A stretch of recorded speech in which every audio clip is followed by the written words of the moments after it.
అందరూ కూడా ఇవాళ ఆశ్చర్యపోతున్నారు. 33,000 ఎకరాల భూమిని ఏ విధంగా ఒక నాయకుడి మీద ఉన్నటువంటి విశ్వాసంతో, నమ్మకంతో, భరోసాతో రైతులు స్వచ్ఛందంగా ఇచ్చారనేటువంటిది ఇవాళ ఒక అధ్యాయం రీసెర్చ్ అయిపోయింది, రీసెర్చ్ టాపిక్ అయింది.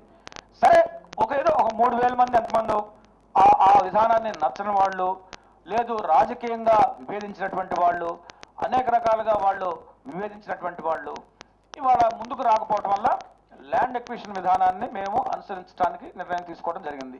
ల్యాండ్ ఎక్విజిషన్ విధానం అనేది కొత్త ఏమి కాదు, ఇది మొదటి నుంచి మనం అనుసరిస్తున్నటువంటి విధానమే. ఎక్కడ ల్యాండ్ ఎక్విజిషన్ చేయలేదు చెప్పండి? ఏ ప్రాజెక్టులు చేయలేదు, ఏ నగరాన్ని కట్టడానికి చేయలేదు. ఒక 3,000 ఎకరాల దగ్గర రాద్ధాంతం చేస్తున్నారంటే ఇది నిజంగా చాలా ఎంత హాస్యాస్పదం అంటే, మేము వాళ్ళకి ఒకటే అభ్యర్థన చేస్తున్నాం, అభివృద్ధికి దయచేసి మీరు అడ్డుపడవద్దు.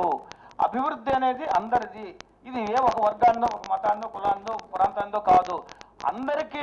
ఇవాళ కొత్త రాష్ట్రానికి ఈ రాజధాని అనేది మన బాధ్యత, మనం కట్టుకోవాల్సినటువంటి మన బాధ్యత. అభివృద్ధి చరిత్రకు దయచేసి మీరు అడ్డుపడవద్దు, సహకరించండి.